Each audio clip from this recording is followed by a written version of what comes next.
Il me fait plaisir maintenant de vous présenter une grande partenaire de notre ordre. C'est une jeune femme brillante, Shannon Fulham, qui est au ministère de l'Éducation, directrice des politiques et programmes en éducation de la petite enfance. C'est non seulement une personne brillante, mais c'est amusant de travailler avec elle. Et elle va nous parler du monde des professionnels et dans notre domaine et la vision de l'Ontario pour l'éducation de la petite enfance. Merci, Shannon. Bonjour tout le monde. C'est vraiment un privilège d'être ici avec vous aujourd'hui.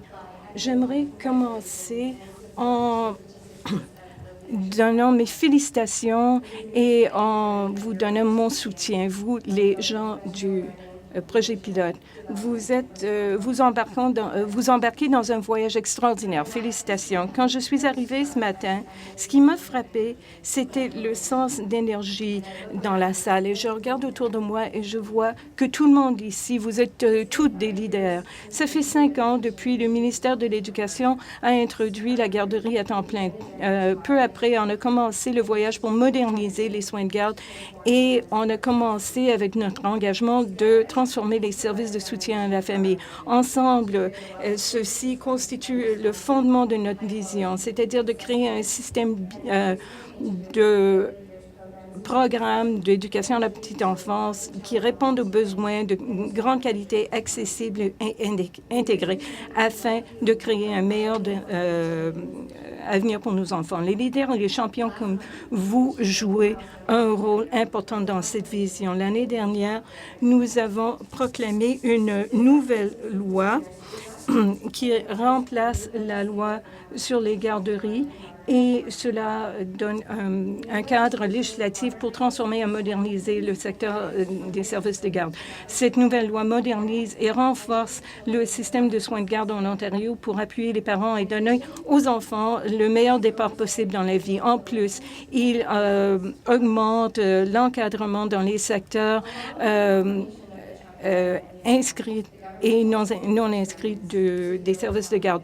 De plus que la proclamation de la loi sur la garde d'enfants et de la petite enfance, le gouvernement a aussi proclamé des amendements à la loi sur l'éducatrice et éducateur de la petite enfance. Ces amendements renforcent notre capacité d'autoréglementation et nous sommes très reconnaissants à l'ordre et à vous de nous avoir aidés. Comme vous le savez, au printemps 2014, le gouvernement a rendu public un document Comment apprendre en pédagogie de l'Ontario pour la petite enfance pour appuyer la vision provinciale de ces services de haute qualité. Ce document, c'est une ressource professionnelle, un guide à la programmation des services de l'éducation de la petite enfance. Et si vous ne l'avez pas lu, je vous encourage de le faire. La meilleure partie de ce document, Comment apprend-on, c'est qu'il nous dirige dans une direction sans nous dire comment y arriver. Avec la proclamation de la loi sur la garde d'enfants et de la petite enfance, nous avons aussi jeté un fondement pour appuyer la vision de l'Ontario pour la petite enfance, la déclaration de principe qui crée un cadre pour la programmation et la pédagogie. Cette déclaration de principe avec les règlements et qui guident le développement des programmes de pédagogie et la pratique doit renforcer la qualité des programmes et assurer des expériences de grande qualité. C'est la première fois que l'Ontario a eu un cadre provincial pour appuyer la programmation et la pédagogie pour la garde des enfants. Ensemble, cela va mener à des résultats positifs pour les enfants, leur développement, leur santé et leur bien-être. En tant que EPEI, vous jouez un rôle clé dans cette transformation. Nous avons eu des occasions de rencontrer des programmes et de parler avec des gens qui travaillent dans ces programmes d'éducation de la petite enfance et de partager des idées et d'apprendre ce qui se passe à travers la province, du travail merveilleux que vous menez. Je reconnais que tout le monde est une autre étape, surtout au niveau de la compréhension du document. Et ça va. C'est un voyage, pas une destination. Comment apprend-on représente notre compréhension en évolution de ce qui se passe chez les enfants durant leurs premières années? On a eu beaucoup de rétroactions positives à propos du programme avant que ça ne devienne une exigence en vertu du règlement le 31 août. Grâce à l'évaluation, nous avons entendu que les programmes commencent à changer. Les éducateurs travaillent comme des co-apprenants avec les enfants.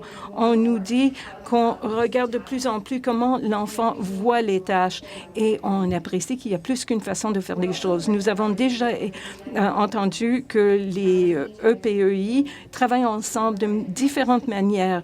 Ils ne prennent plus pour acquis que c'est toujours la façon qu'on a fait les choses. Et au gouvernement de l'Ontario, nous vivons la même chose. Il faut réfléchir davantage au pourquoi et l'impact que cela a sur l'enfant, la famille et les programmes. Dans plusieurs raisons à travers la province, les EPEI créent des communautés de pratique et des réseaux pour réfléchir sur les questions actuelles en matière de garde des enfants et voir comment le nouveau programme impacte leur travail et comment ils peuvent appuyer sa mise en œuvre. On entend aussi que les relations avec les familles se renforcent, qu'il y a plus de communication avec les familles et que plus de familles participent aux activités de programme. Je sais que c'est essentiel, et au niveau professionnel et au niveau personnel. Notre plus jeune vient de commencer la maternelle à temps plein. Il a quitté la garderie et mon mari et moi, on s'est beaucoup parlé de comment on pourrait vraiment remercier les merveilleuses EPEI qui ont travaillé avec nos deux fils. Nous avons décidé de leur donner un billet de loterie avec une explication. Tout d'abord, c'est parce que nous avons pensé que nous avions gagné à la loterie qu'on a choisi cette garderie. Et deuxièmement, l'idée qu'elles puissent devenir des multimillionnaires, c'était la seule façon de remercier ces dames pour tout ce qu'elles avaient fait. Et je sais qu'il y a des familles à tous les jours qui ont ces mêmes sentiments et qui vous sont très reconnaissantes. Vous nous avez dit que les relations sont clés, sont des indicateurs de qualité clés. C'est reflété dans les normes de pratique et comment apprend-on. Vous jouez un rôle important dans l'apprentissage des enfants. Vous donnez des milieux et des expériences qui engagent les enfants. Vous établissez des relations, vous créez de la communication et l'expression, vous créez un sens d'appartenance entre les enfants, les adultes et le monde qui les entoure. C'est vraiment puissant. En tant que chef de file, vous jouez un rôle essentiel et vous avez une grande responsabilité. Non seulement de partager les idées et discuter au symposium d'aujourd'hui, mais d'être un modèle pour ceux avec qui vous travaillez. Vous vous questionnez constamment et vous nous aidez à faire la même chose. En tant que EPEI, vous aurez la possibilité d'appuyer le développement de l'énoncé de programme et aider les milieux de services de garde à mettre en œuvre comment apprend-on. Vous êtes là à réfléchir sur vos objectifs et comment ces objectifs seront mis en œuvre en utilisant une approche collective et collaborative qui permet aux opérateurs de ramasser différentes perspectives et points de vue sur les gens qui travaillent dans ce domaine. Cela reconnaît aussi l'ouverture et la souplesse et permet aux EPEI de penser de manière critique à propos des règles et pratiques déjà existantes et de questionner la norme. Nous vivons dans un monde de changement rapide. Vous êtes les agents du changement. Nous valorisons, nous respectons votre travail, vos connaissances dans vos collectivités, les enfants et les familles avec qui vous travaillez et l'expertise que vous nous donnez. En allant de l'avant, il ne faut jamais oublier les jeunes enfants et pourquoi on fait ce qu'on fait. Leurs besoins et leur capacité extraordinaire de croître et de se développer. En travaillant ensemble, on peut s'assurer de pouvoir donner aux enfants le meilleur départ possible. Le leadership, ce n'est pas vraiment de la technique. Il faut s'ouvrir le cœur. Le leadership, c'est l'inspiration. S'inspirer et inspirer les gens autour de vous. Le bon leadership, c'est l'expérience humaine. Il ne s'agit pas de processus et ce n'est pas une formule ou un plan. C'est une expérience ressources humaines qui pensent au cœur des autres. Ce n'est pas une attitude ni une routine. Félicitations pour votre enthousiasme et du fait que vous comprenez l'importance du leadership. Et merci encore une fois de m'avoir donné cette occasion de vous parler de tout ce que vous faites et passez une excellente journée.